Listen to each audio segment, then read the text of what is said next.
It's your boy Bones, and welcome to Movie Parallels. Now, in this series, we're going to take two movies with the same titles and kind of the same subject material and compare them. Obviously, today's going to be about Ed Gein, also known as Ed Gein, but either ways, he's nutso. Now, Ed is a notorious serial killer from 1957 in Wisconsin. He was basically known for living with his mama. His father was dead. He had actually killed his own brother, but they couldn't prove it.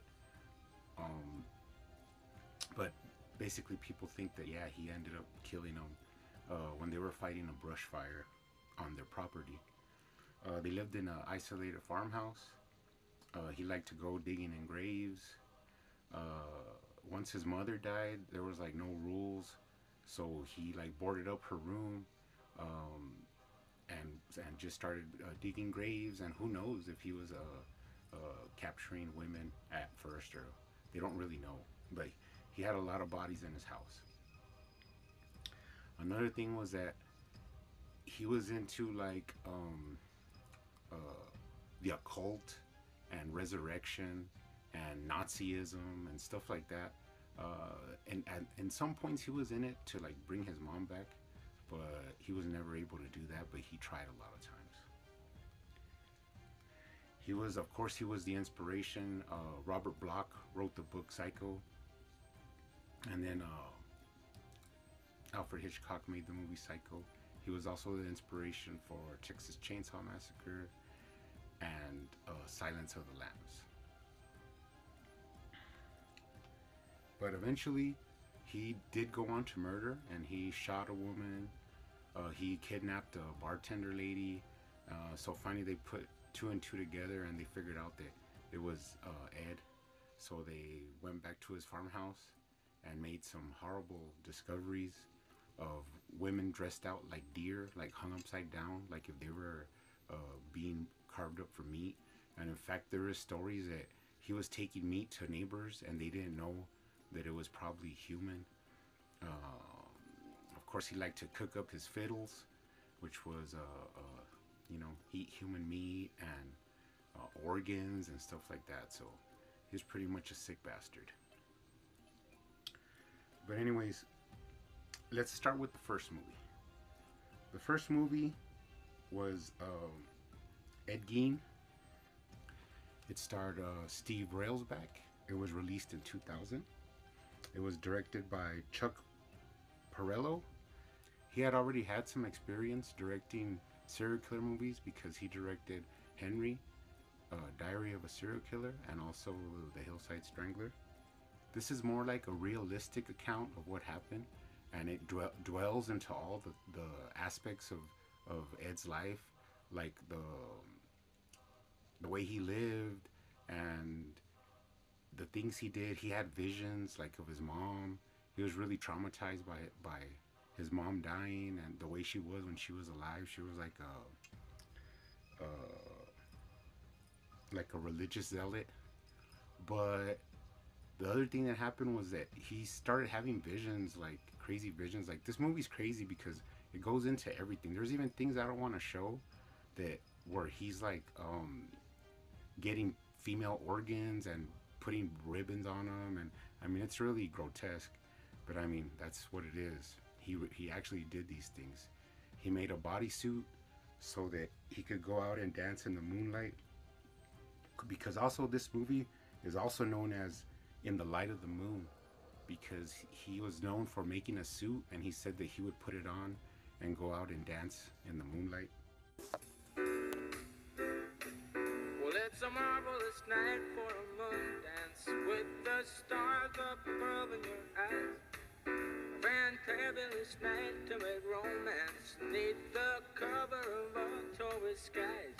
You know, the leaves on the trees are falling to the sound of the breezes. But I mean, basically, he just did a bunch of horrific things in that house. I think the house eventually burned down, um, so there's no remnants of it left. But I mean, it was just a house of horrors for whoever's body was in there. I mean, he did a bunch of crazy stuff. Like that's where people get the thing of making furniture out of bones, because that's what he did. He had soup bowls that were made out of skulls.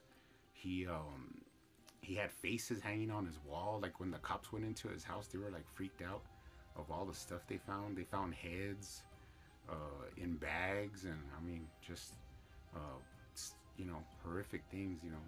But if you want a realistic view of what happened and the visions he would see, he was really demented, and I think he was Some folks are diagnosed as disturbed, schizophrenic. So though, I mean, he heard voices and he saw visions, and eventually they caught him after he shot and kidnapped the lady from a hardware store, and then that was basically it for him. He was institutionalized. In fact, this movie starts off where the reporters are like interviewing the people from the town, Plainfield, Wisconsin, and it ends where they actually show like actual footage where he's captured, and they send him to the Looney bin up in Tokus. But yeah, he lived there until his final days. He died of heart failure, and that was pretty much it for Ed. So that's Ed Gein, also known as In the Light of the Moon, starring Steve Railsback.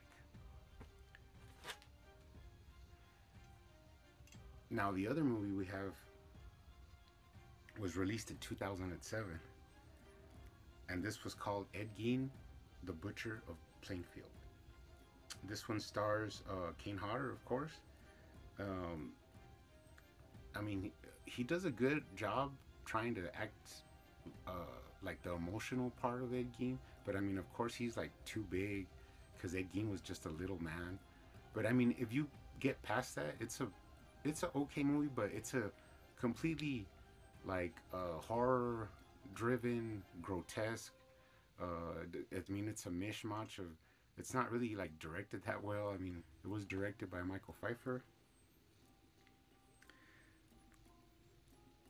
and it also starred Priscilla Barnes from Three's Company as the sheriff's mom, and I mean the deputy's mom.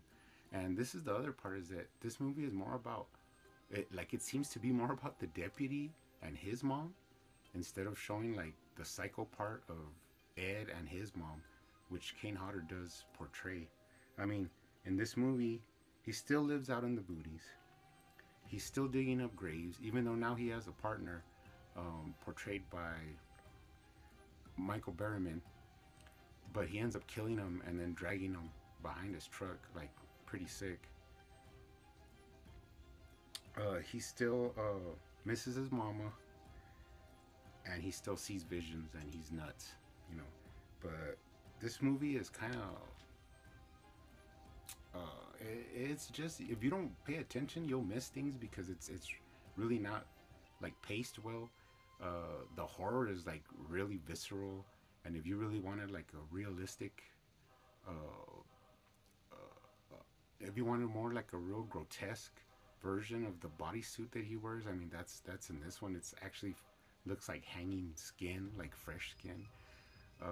At the beginning of the movie, I mean, a chick escapes from where he's hanging her, and then she runs into him, and he just lets her go, and that's all it shows. But I mean, they do say later on that there's a girl missing, so I figure he went and picked her up and brought her back to the house, but it doesn't explain, because the movie's just not directed as well as the other movie.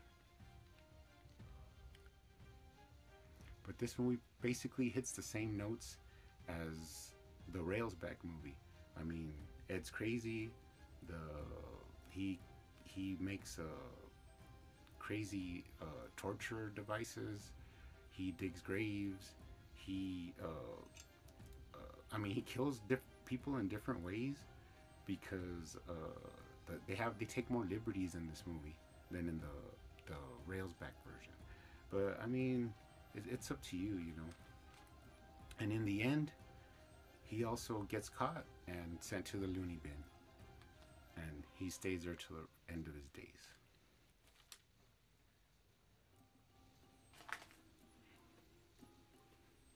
Well, anyways, guys, those are the two movies. You could decide if you want to be more realistic and a better directed movie with the Railsback movie, or if you just want to see Kane Hodder kill people and torture people and cut off faces, then you'll like the Butcher of Plainfield. But that's it for now. You pick a movie and see the one you like. I just hope that there's no other movies about this crazy guy, this deranged killer. Who knows?